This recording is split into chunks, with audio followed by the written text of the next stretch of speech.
Hello and welcome to our second literacy night of 2015. I have to apologize for not physically being here tonight, but hope that the information presented is helpful. I also hope you are actually hearing me talk because that means this presentation is working and our experiment with technology wasn't a fail. To review from when we met the last time, we talked about foundational skills.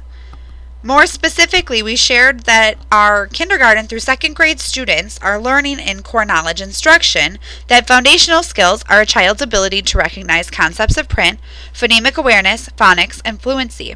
This ties into our discussion tonight in that foundational skills are the tools we learn for how to read, but reading at home helps build that want to read.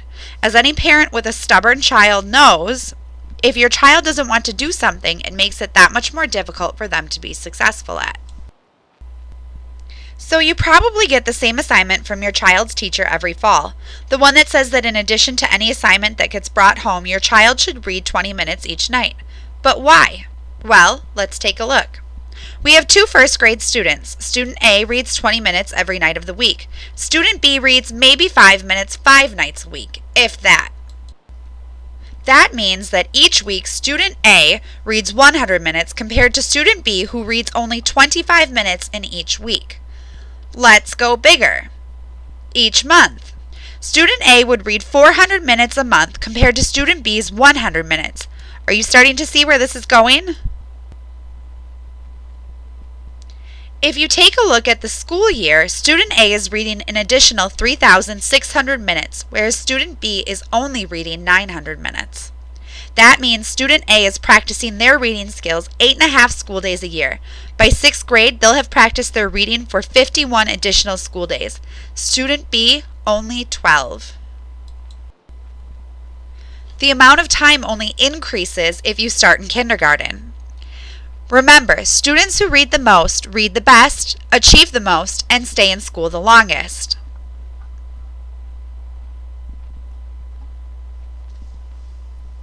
Reading at home looks different depending on how old your children are. Here are a few tips to help you make reading at home relevant to your child.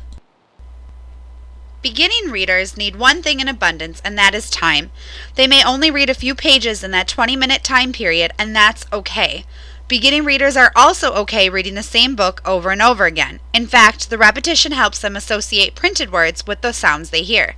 Other tips are to have your child run their finger under the words. By physically touching the page, they are sending a message to their brains to follow the words.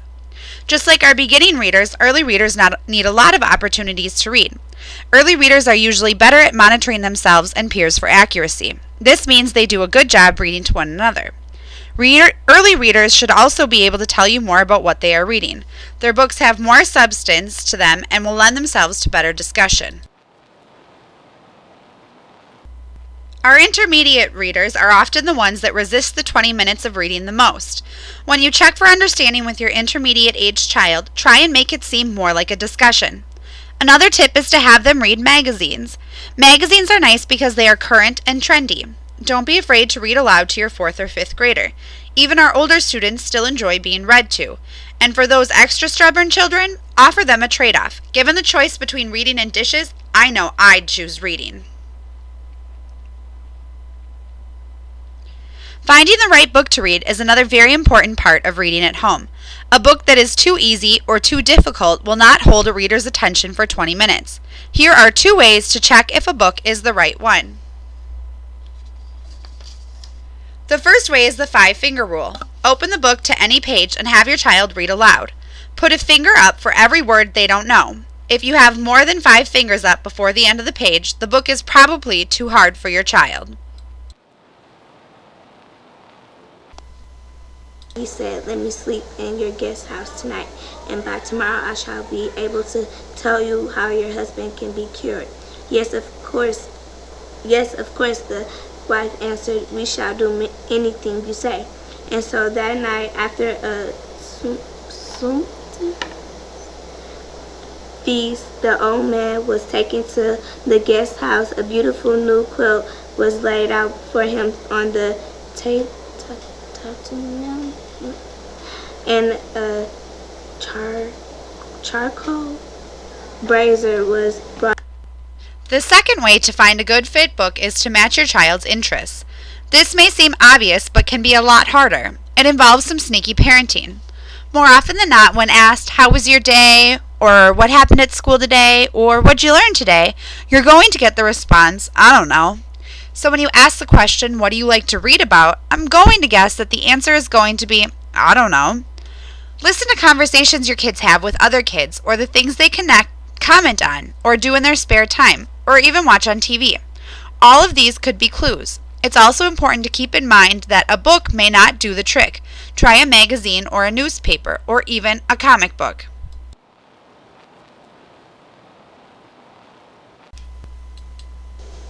Hey, I like this book about Harriet Tubman. I don't really like Harriet Tubman, but I do like Venus the Magic Planet. Okay. Well, what about this book about carpenters? Cool, let me know if it's any good. Okay. Now the good part. You've got the book, you know what to expect with your reader. How can you help? Here are some great tips to help your child be a success when it comes to reading. This echo reading works well for your beginning and early readers. Much like the title suggests, you read a line and then have your child echo the line back to you. This is a great opportunity to help your child to become an expressive reader. Don't be afraid to let your inner actor or actress shine through for your child. "I do not like them, Sam. I do not like green eggs and ham. I do not like them, Sam. I do not like green eggs and ham." Choral reading is when you read along with your child. A few things to remember for this is that both you and your child can see the book. You want to make sure that they are forming a connection between what they are reading and what they are seeing.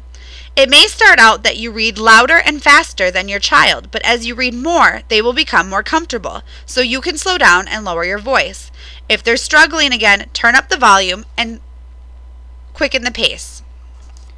Books on CD or the computer are great to help even the most stubborn reader. It's important here that the child has a copy of what they are hearing in front of them, if at all possible. Again, we want that connection between audio and print. Have a child who loves to watch TV and you just can't get them to turn it off and read something else? Turn on the closed captioning. Studies show that when the closed captions are on, a viewer's eyes are drawn to the words and they tend to read more than they watch and listen. It's also an excellent example of expression because the characters are dramatic. TV captions shouldn't replace books, but they can be a good kickstart. Repeated reading for fluency is a great tip for our early and intermediate readers. We've seen in our classrooms that a lot of our students struggle with fluency, which prevents them from comprehending what they read. Turn reading into a game and an opportunity for your child to practice fluency. Set a timer for 1 minute and have your child read aloud. When the timer goes off, they should count the words they read correctly. Now do it again, having them read the exact same passage for 1 minute. See if they can get more words this time. If they want to give it another go, go for it. Each time we want more words read correctly. If they get bored, move on to another passage. Don't forget to ask them questions. Show them that what they are reading is important and not just because they have to. Encourage them to make connections to the book and make predictions before they start. These are a few questions you can ask. What do you think is going to happen in this story? What was the problem in this story? Can you summarize what you just read? What happened? How did the character feel when? I wonder what is going to happen next. What genre is this book? Have you read any other books like this one? Where does this story take place? Has that ever happened to you? Who wrote this book and illustrated it? Who are the main characters in the story? Even with all these tips, you may still have a child who doesn't want to read. It's time to pull out the oldest trick in the book and bribe them. Set a reading goal with your child. For example, every 10 books they read, they get a prize. After every book they finish, they get to mark their chart. Keep the chart posted in the house in an easy-to-see spot so they can watch their progress. Once they reach their goal, celebrate and set a new goal. It could be the same number of books or maybe a few more. The library is a great resource for this because a lot of times they set these up for you and supply the prizes. Ask your local librarian. Check out your welcome packet for a sample reading incentive chart. Make reading fun. Sometimes that's easier said than done, but by doing just a few things, you can help adjust your child's attitude towards reading.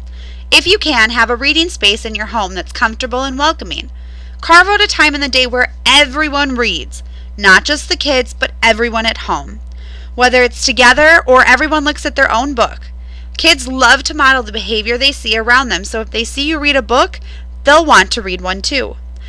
Other fun ways are to put your child in charge of the grocery list when grocery shopping, or read a recipe out loud while making it together. Some other ways to inspire your child to read are to sign them up for a library card, giving them the responsibility for their own books. We'll have a librarian here in the spring to help you get signed up. He or she will also be able to tell you about library events and incentive programs. If you don't want to wait until spring, get involved here.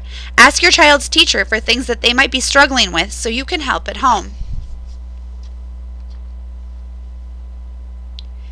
Give a book as a present. That makes it extra special because it's coming from someone they love. Encourage your child to write their own stories. They don't need to be perfect or long, but it gives your child a chance to be creative. If you notice that your child is struggling with a few words in particular, make some flashcards to help them practice.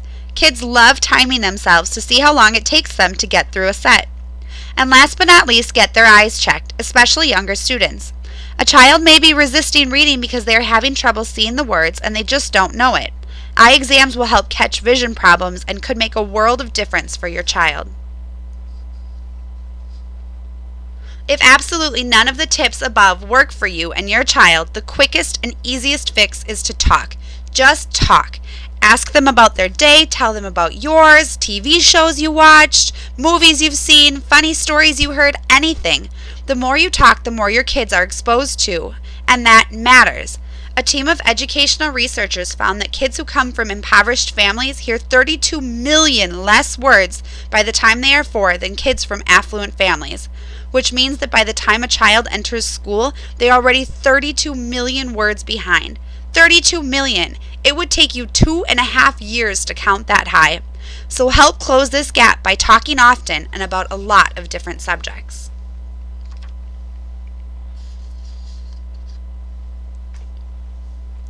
As always, you are not alone in this. Here at Clemens, we are dedicated to helping your child be successful, and we know that when we work together as a team, we see the most results. So your child's teacher is a great resource for what your child may need support in. Local librarians can help get you access to print materials appropriate for your child. I, Ms. Robinson, am available if you have any questions or a particular problem. Let the staff members at the welcome table know, and they'll write down your information, and I will gladly give you a call. There are also resources for books online like the websites listed above. Be sure to check your resource packet as well because they're listed in there too. Thank you so much for taking the time to listen to this presentation. I hope that you have at least one strategy or idea in mind that you're going to take home and try with your child tonight. Enjoy the rest of this jam-packed night with our Black History program, the photographer, the dinner, and remember, students who read the most, read the best, achieve the most, and stay in school the longest. Have a great night. Bye.